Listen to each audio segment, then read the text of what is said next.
نحمده ونستعينه ونستغفره ونعوذ بالله من شرور أنفسنا ومن سيئات أعمالنا من يهده الله فلا مضل له ومن يضلل فلا هادي له وأشهد أن لا إله إلا الله وحده لا شريك له وأشهد أن محمدا عبده ورسوله يا أيها الذين آمنوا اتقوا الله حق تقاته ولا تموتن إلا وأنتم مسلمون يا أيها الناس اتقوا ربكم الذي خلقكم من نفس واحدة وخلق منها زوجها وبث منهما رجالا كثيرا ونساء واتقوا الله الذي تساءلون به والأرحام إن الله كان عليكم رقيبا يا أيها الذين آمنوا اتقوا الله وقولوا قولا سديدا يصلح لكم أعمالكم ويغفر لكم ذنوبكم ومن يطع الله ورسوله فقد فاز فوزا عظيما أما بعد فإن خير الحديث كتاب الله وخير الهدي هدي محمد صلى الله عليه وسلم وشر الأمور محدثاتها وكل محدثة بدعة وكل بدعة ضلالة وكل ضلالة في النار بسم الله الرحمن الرحيم إنا أنزلناه في ليلة القدر وما أدراك ما ليلة القدر ليلة القدر خير من ألف شهر تنزل الملائكة والروح فيها بإذن ربهم من كل أمر سلام هي حتى مطلع الفجر عن ابن عمر رضي الله تعالى عنهما قال كان رسول الله صلى الله عليه وسلم يعتكف العشر الأواخر وفي حديث عائشة رضي الله عنها ثم اعتكف أزواجه من بعده ويقول الرسول صلى الله عليه وسلم من قام ليلة القدر إيمانا واحتسابا غفر له ما تقدم من ذنبه وسألت عائشة رضي الله تعالى عنها رسول الله صلى الله عليه وسلم عن دعاء ليلة القدر فقال قولي اللهم إنك عفو تحب العفو فاعف عني. برادران اسلام اور خواتین ملت، رمضان کے دن تیزی کے ساتھ گزر رہے ہیں اور بہت سارے دن گزر گئے. اب رہ گئے آخر کے 9 یا 10 دن. آج اگر ختم ہو گیا اس کے بعد سمجھیے کہ 9 روزے ہوں گے یا 10 روزے ہوں گے اور 9 روزے کا ہی زیادہ امکان ہے. بہرحال جو بھی ہوں گے، ایک آدمی کے لیے سب سے بڑی خوشی یہ ہے کہ صاحب اگر اس کا حساب کتاب ٹھیک نہیں ہے، مجرم ہے، غلط کار ہے، تو اس کو معاف کر دیا جائے. ہم میں سے ہر ایک آدمی گنہگار ہے. اللہ کے رسول صلی اللہ علیہ وسلم فرماتے ہیں، اللہ کہتا ہے اے اولاد آدم تم سب گنہگار ہو، ہاں جس کو میں نے معاف کر دیا وہ پاک ہے. فاستغفرونی اغفر لکم، لہٰذا تم مجھ سے معافی چاہو تو میں تم کو معاف کر دوں گا. لہٰذا یہ دن ہم لوگوں کے لیے بہت ہی زیادہ غنیمت ہے جو باقی ہیں کہ صاحب ہم اللہ سے معافی چاہ لیں، اپنے گناہوں سے توبہ کر لیں. آخر کے چند دن باقی ہیں، ان کو غنیمت جانیں. ایک محروم آدمی وہ بھی ہوتا ہے کہ اس کو رمضان کا مہینہ ملا لیکن شب قدر سے وہ محروم رہ گیا، تلاش بھی نہیں کیا، فکر بھی نہیں کیا. نبی کریم صلی اللہ علیہ وسلم نے ایک مرتبہ فرمایا رمضان آ گیا جی، اس میں ایک رات ہے جو 1000 مہینوں سے افضل ہے. جو اس کو پا لیا بڑا خوش قسمت ہے، اور جو سے محروم ہو گیا وہ بہت ہی بڑا محروم القسمت ہے. یہ نبی کریم صلی اللہ علیہ وسلم نے فرمایا. لہٰذا ان دنوں میں آدمی کو محنت کرنی چاہیے.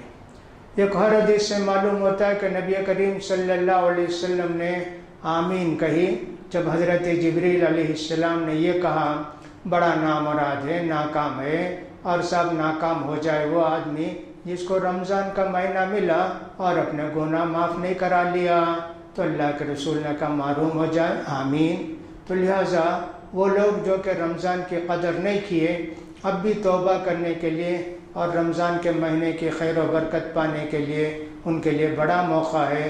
ان کو چاہیے کہ توبہ کریں اور اللہ کے راستے پر آ جائیں.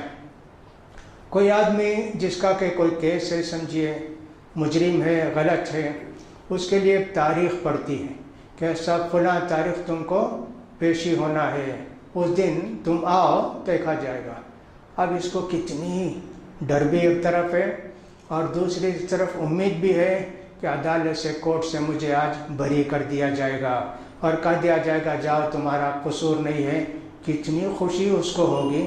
ویسے سمجھے کہ آخری کے جو 9-10 دن ہیں ہمارے لیے اللہ کی طرف سے پیغام ہے کہ آؤ تمہارا کیس ہے، یہ 9 دنوں میں 10 دنوں میں تمہارا کیس کا فیصلہ سنایا جانے والا ہے. اور ظاہر بات ہے کہ جو بھی آدمی محنت کرے گا سب کے لیے رزلٹ اچھا ملے گا، کامیابی کی زندگی ملے گی. لہٰذا آنے والے دنوں کو بہت ہی غنیمت جاننا چاہیے. رمضان کی عبادتوں میں نے کہا اس سے پہلے تراویح کا اہتمام کرنا، قرآن کی تلاوت کرنا اور اس کے علاوہ روزے رکھنا. اب آخری عشرے میں اور 2 عبادتوں کا اضافہ ہو جاتا ہے. ایک ہے شب قدر کی تلاش. اللہ رب العزت نے اپنی مہربانی اور کرم سے اس مہینے کے اندر آخری کے 10 دنوں میں سے 5 طاق راتوں میں 21، 23، 25، 27، 29 ان 5 طاق راتوں میں ایک ایسی مبارک رات رکھی ہے کہ اس میں اگر کوئی شخص عبادت کرتا ہے 1000 مہینوں کی عبادت سے اس کی عبادت افضل ہے. لیلۃ القدر خیر من الف شہر. یہ ایک رات کی عبادت 1000 مہینوں کی عبادت سے برتر ہے، زیادہ ہے، بہتر ہے. لہذا آدمی کے لیے 5 رات جاگنا، اللہ کو راضی کرنا، عبادت کرنا کون سا بڑا دشوار ہے بھائی. دنیا کے اندر ہم نے دیکھا کہ عیسائی ہوں، یہودی ہوں، ہندو ہوں، اللہ کو راضی کرنے کے لیے ان کا جو بھی دیوتا ہوگا اس کو راضی کرنے کے لیے کتنی محنت کرتے ہیں. بھوکے رہتے تھے، جنگلوں میں جاتے تھے، جوگی بن جاتے تھے، کپڑا ایک پہن لیا تو زندگی بھر اسی کپڑے میں رہتے تھے، درخت کے پتے کھاتے تھے. کیسے رہتے تھے جی؟ کتنی محنت کرتے تھے کہ صاحب اس کو راضی کر لیں، جس کو بھی وہ سمجھتے تھے.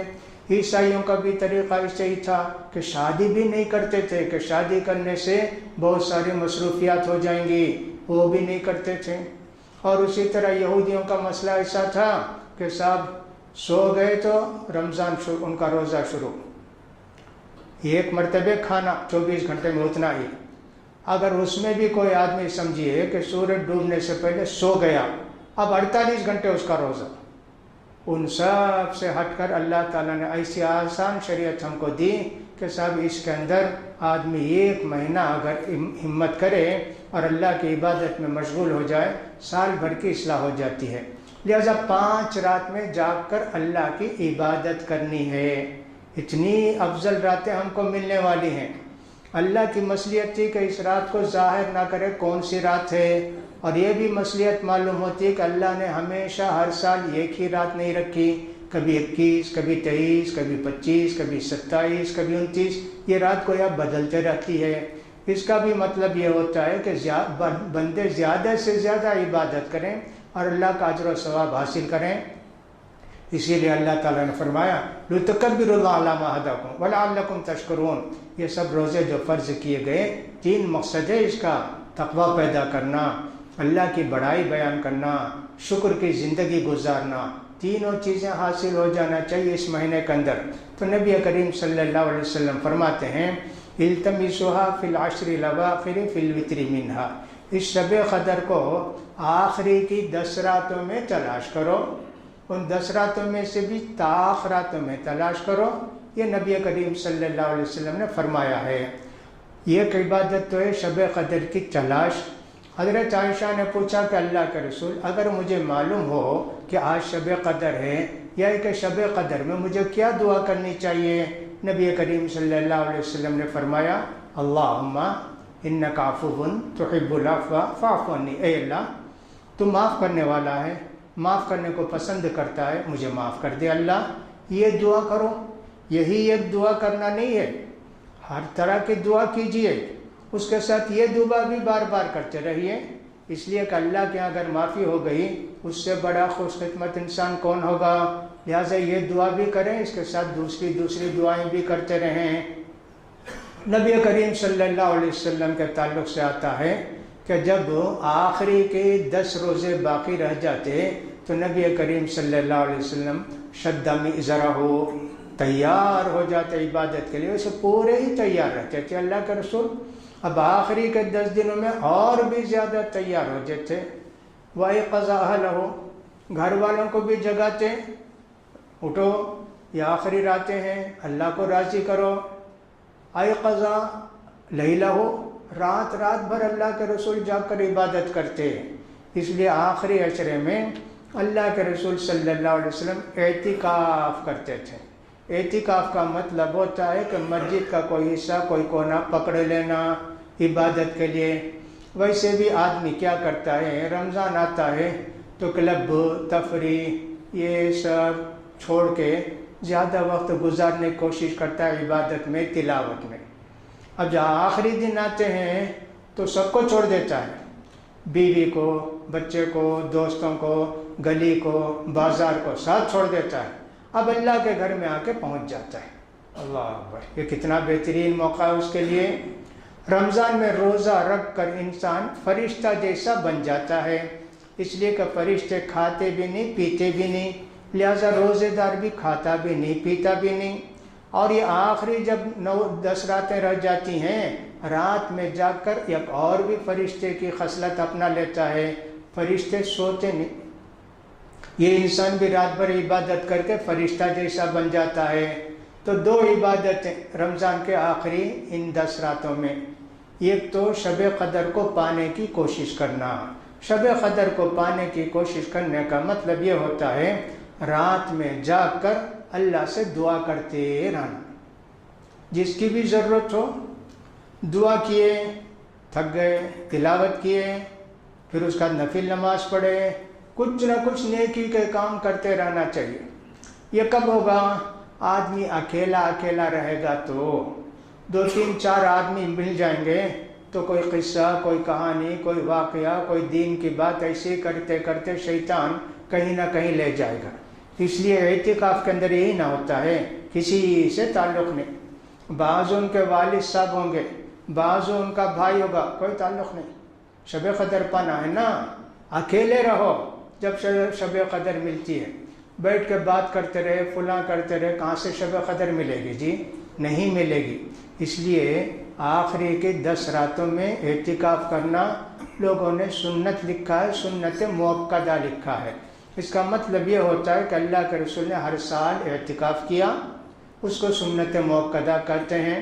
جس کام کو اللہ کے رسول صلی اللہ علیہ وسلم چھوڑے بغیر کیا، فرض تو نہیں ہے لیکن سنت ہے، اس کو سنت موقدہ کہتے ہیں۔ 1 سال اللہ کے رسول صلی اللہ علیہ وسلم نے اعتکاف نہیں کیا تو دوسرے سال 20 دن اعتکاف کیے۔ اللہ کے رسول صلی اللہ علیہ وسلم کے زمانے میں اور آج بھی عرب ممالک میں عورتیں بھی اعتکاف کرتی ہیں مسجد میں۔ عورتیں مسجد ہی میں اعتکاف کریں گی، گھر میں اعتکاف کرنے کی کوئی صورت نہیں ہے۔ اگر کوئی آدمی، کوئی عورت گھر میں کوئی خاص جگہ بنے لیتی ہے عبادت کے لیے، ٹھیک ہے کر سکتی ہے، لیکن اعتکاف نہیں ہوگا۔ اعتکاف صرف مردوں کے لیے ہے، اور عورتوں کے لیے مسجد میں، مردوں کے لیے بھی مسجد میں ہے۔ اگر عورتیں اپنے محلے کے اندر انتظام ہے ہر طرح کا، اور ان کے شوہر کی طرف سے اجازت ہے اور نگرانی ہے، تو ایسی صورت میں عورتیں بھی اعتکاف کو بیٹھ سکتی ہیں مسجد میں۔ اعتکاف کو بیٹھیں، اگر ناپاک ہو گئیں، اگر کوئی اس طرح کی ہو گئی تو فوراً ان کو چلے جانا چاہیے اعتکاف چھوڑ کے، اور اعتکاف کو بیٹھتے وقت نیت بھی کر لینی چاہیے، اللہ جب تک میں پاک ہوں تب تک میں اعتکاف کو بیٹھوں گی۔ اعتکاف کو مرد بھی بیٹھیں، 1 رات 2 رات 3 رات 4 رات جب چاہ بیٹھیں، لیکن اللہ کے پیارے رسول آخری پورے 10-9 راتیں بیٹھتے تھے۔ یہ زیادہ بہتر ہے، لیکن اتنا ہی بیٹھنا، اس سے کم بیٹھنا ایسا نہیں ہے۔ یہ 1 رات بیٹھ سکتے، 2 رات 3 رات جیسے سہولت ہے بیٹھ سکتے ہیں۔ اس لیے کہ صحابی بھی اللہ کے رسول کے زمانے میں 1 ہی رات اعتکاف کو بیٹھے، 23 رات، اور پھر اس کے بعد گھر کو چلے گئے۔ اعتکاف کرنے والے کو چاہیے کہ عصر کی نماز کے بعد مغرب سے پہلے مسجد کے اندر آ جائے، پھر اس کا عبادتوں میں مشغول رہے، اور دوسرے دن رات بھر عبادت کر کے آرام کرنے کے لیے اپنے ڈیرے کے اندر جائے، خیمے کے اندر جائے، آرام کرے۔ دن میں زیادہ آرام کرے اور رات میں زیادہ عبادت کرے۔ اعتکاف کرنے والوں کو اس کا خیال کرنا چاہیے۔ اعتکاف کرنے والوں کو چاہیے کہ دنیا سے تعلق اپنا ختم کر لیں۔ یہاں مسجد میں بیٹھ کر اعتکاف کی حالت میں اخبار پڑھنا، لوگوں سے باتیں کرتے رہنا، خیر و عافیت پوچھتے رہنا، فون کرتے رہنا، یہ سب چیزیں جائز نہیں۔ اگر بیوی آتی ہے، بہن آتی ہے، ماں آتی ہے، کوئی بھی بات کرنے کے لیے آتے ہیں، ہاں بات کر سکتے ہیں کہ صاحب بات کیجئے اور ضروری بات کر کے ان کو رخصت کر دیجئے، یہ جائز ہے۔ اسی طرح اعتکاف کرنے والے کے لیے یہ بھی ہے کہ بلا ضرورت مسجد سے نہ نکلے۔ ایسا ہے کہ صاحب اگر مسجد میں پیشاب پیخانے کی سہولت نہیں ہے تو اس کے لیے باہر جائے گا، اگر مسجد میں کوئی کھانا لا کر دینے والا اس کو نہیں ہے تو جلدی سے جا کے کھا کے واپس آ جائے گا، لیکن بات نہیں کرتا رہے گا، اس کا بھی خیال کرنا چاہیے۔ اگر ناپاک ہو گیا تو نہا سکتا ہے، وہ مسجد میں انتظام نہیں ہے تو کہیں باہر جا کے نہا کے آ جائے گا، لیکن روزانہ نہانے کی عادت ہے نا، وہ روزانہ نہائیں گے نہیں، بس ایسے ہی پڑے رہیں گے۔ لوگ اس کا خیال نہیں کرتے، آدھا گھنٹہ جا کے باتھ روم میں پڑے رہتے ہیں، صاحب نہاتے رہتے ہیں۔ کسی میں بھی میں نے نہیں دیکھا کہ روزانہ وہ نہا سکتا ہے۔ سب یہ لکھے ہیں کہ صاحب وہ جنابت کے لیے جا کر نہا سکتا ہے، اتنا ہی لکھے ہیں۔ جمعے کا بھی کوئی لکھے نہیں کہ جمعے کو نہا سکتا ہے، لیکن میں سمجھتا ہوں کہ جمعے کا غسل چونکہ سنت ہے اس لیے جمعے کے دن نہا سکتے ہیں۔ باقی روزانہ نہانے وانے کا ہم نے کسی کتاب میں ثبوت نہیں دیکھا کہ روزانہ آدمی اعتکاف کرنے والا نہا بھی سکتا ہے، ایسے نہیں لکھا ہے۔ لہذا اعتکاف کرنے والا ایک دن بھی 2 دن بھی جتنے دن چاہے اعتکاف کرے، دن کا اعتکاف نہ کر کے رات کا اعتکاف کرے، اس لیے کہ اعتکاف کا مقصد ہوتا ہے شب قدر پانا۔ دن میں تو شب قدر نہیں ہوتی ہے، لہذا رات کا اعتکاف۔ اگر کوئی سمجھتا ہے کہ مجھے 24 گھنٹے مجھے 12-13 گھنٹہ اعتکاف کرنا ہے، دن میں بیٹھے کہ رات میں بیٹھے، میں تو یہی کہوں گا کہ رمضان میں رات میں بیٹھو، دوسرے دنوں میں دن میں بھی بیٹھو، کوئی حرج کی بات نہیں ہے، لیکن رمضان کا اعتکاف رات ہی میں ہونا چاہیے۔ ان ساری باتوں کا خیال کرنا چاہیے۔ لہذا شب قدر کو پانا ہر مسلمان کے لیے بہت ہی اہم ہے۔ عورتیں ہوں کہ مرد ہوں، سب کے لیے ایک ہی حکم ہے، شب قدر کو پانے کی کوشش کرنی چاہیے، اپنے گناہوں کو معاف کرا لینا چاہیے، اس لیے کہ موقع پھر 1 سال کے بعد آئے گا، پتہ نہیں کون زندہ رہے گا اور کون اللہ کے پاس چلا جائے گا۔ لہذا اللہ نے ہم کو زندگی کے اندر ایک بہت بہترین موقع دیا ہے شب قدر کا۔ یہ اتنی پیاری رات ہے کہ حضرت جبریل علیہ السلام بھی، سارے فرشتے بھی اللہ کا فیصلہ لے کر آتے ہیں، ہماری 1 سال کی تقدیر لکھی جاتی ہے، اور سراپا سلامتی کی رات ہے، سراپا امن و امان کی رات ہے۔ کہتے ہیں لوگ کہ صاحب ایسی رات میں فرشتے آتے ہیں، کتے ان کو دیکھ کر بھونکتے بھی ہیں، ایسے بھی ہوتا ہے، اور بہت سارے کتے ڈر بھی جاتے ہیں، ایسے لوگ لکھتے ہیں، لیکن حدیث میں یہ سب نہیں آیا۔ البتہ اللہ کے رسول صلی اللہ علیہ وسلم کے زمانے میں یہ فرمایا اللہ کے رسول نے، مجھے شب قدر کی علامت بتائی گئی تھی، بارش ہوگی رات میں، اس دن سویرے فجر کی نمازیں ہم سجدہ کریں گے تو کیچڑ ہو زمین میں۔ ایسے ہی ہوا کہ 23ویں رات تھی، بارش بھی، معلوم ہوتا ہے کہ 21ویں رات تھی، بارش بھی۔ اللہ کے رسول نے سجدہ کیا اور جب مصلیوں کی طرف مڑ کر بیٹھے، لوگوں نے دیکھا کہ اللہ کے رسول کی پیشانی پر بھی اور ناک میں مٹی لگی ہے۔ ہاں معلوم ہوا کہ شب قدر ملی، الحمدللہ۔ لہذا شب قدر میں آدمی مشغول رہے عبادتوں میں، اللہ کو راضی کرنے کی کوشش کرے، زیادہ سے زیادہ گناہوں کی معافی چاہتا رہے، یہ شب قدر کی اہمیت ہے۔ اللہ رب العزت نے 1000 مہینے سے اس کی عبادت کو افضل قرار دیا ہے، اور یہ بھی سمجھنا چاہیے شب قدر شروع ہوتی ہے مغرب سے، اور سلام حتی مطلع الفجر، صبح صادق طلوع ہونے تک، اتنی بڑی لمبی رات ہے۔ اس میں ایک تھوڑا سا وقت ہے جس میں دعا قبول ہوتی ہے، ہماری دعا قبول ہونے کے ایک تھوڑا سا وقت ہے اس پوری رات میں، اس لیے غافل نہیں ہونا چاہیے، پتہ نہیں کون سی گھڑی ہے۔ آدمی شروع رات میں آرام کرے، آخری رات میں جاگے، یہ بہتر ہے اس کے لیے، اس لیے کہ اللہ کے قانون یہ ہے کہ آدمی جب کام پورا کر دیتا ہے اس کو بدلہ ملتا ہے۔ پورے روزے رکھیں تو آپ کو بدلہ ملے گا، پوری طرح بھی پڑھیں آپ کو بدلہ ملے گا. لہٰذا ہمارے لیے بہتر یہ ہے کہ سب رات میں سو جائیں شروع رات میں، اور اس کے بعد عبادت میں مشغول رہیں آخری رات میں. اللہ کے رسول صلی اللہ علیہ وسلم فرماتے ہیں پوری رات سال بھر کی راتوں میں اللہ رب العزت جب آخر کا حصہ تین حصوں میں سے ایک حصہ باقی رہ جاتا ہے تو اللہ تعالیٰ دنیاوی آسمان پر تشریف لا کر سب کو کہتے ہیں ہے کوئی گناہ سے معافی چاہنے والا، میں اس کو معاف کرتا ہوں، معافی مانگو. ہے کوئی ضرورت مند، میں اس کی ضرورت پوری کرتا ہوں، مانگو مجھ سے میں دیتا ہوں. ہے کوئی بھوکا، مانگو میں اس کو کھانا دیتا ہوں. ہے کوئی ننگا کپڑا مانگتا ہے، مانگو میں کپڑا دیتا ہوں. اللہ اکبر. یہی سب اللہ رب العزت صبح صادق تک بندوں کو دیتے ہیں. اللہ اکبر. لہٰذا ہم کو چاہیے کہ شروع رات میں آرام کر لیا اور آخری رات میں جاگے تو بہت بہتر ہے. لہٰذا شب قدر آنے ہی والی ہے، اس میں اہتمام کرنا چاہیے، عبادتوں کا اللہ کو راضی کرنے کی کوشش کرنی چاہیے. بات چیت کم کریں، عبادت کے لیے وقت زیادہ نکالیں. اور یہ بھی ہے کہ آدمی اگر دن میں آرام کر لے، سستا لے تو زیادہ اچھا ہے تاکہ رات کی عبادت میں زیادہ سے زیادہ مشغول ہو سکے.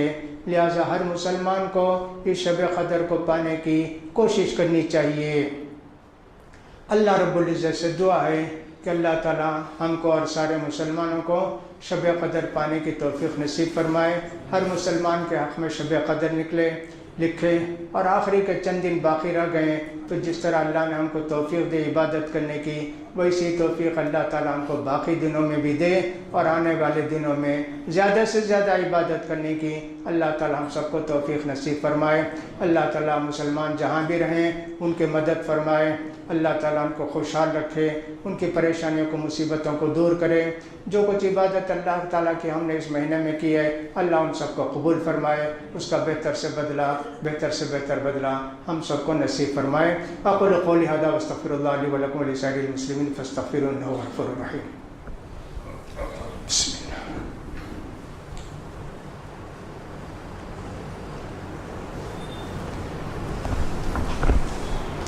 الحمد للہ الاحد الصمد الذی لم یلد ولم یولد ولم یکن له کفوا احد. اللهم صل على محمد وعلى آل محمد كما صليت على إبراهيم وعلى آل إبراهيم إنك حميد مجيد.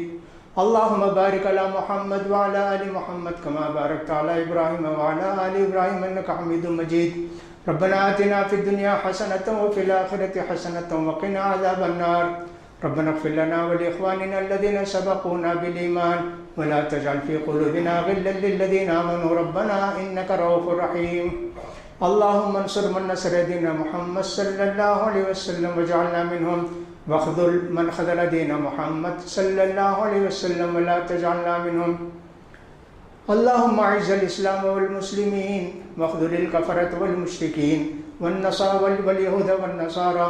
اللهم دمر ديارهم وشتت شملهم ومزق جمعهم وخرق بنيانهم وخالف بين قلوبهم وانزل بهم باسك الذي لا ترد عن القوم المجرمين.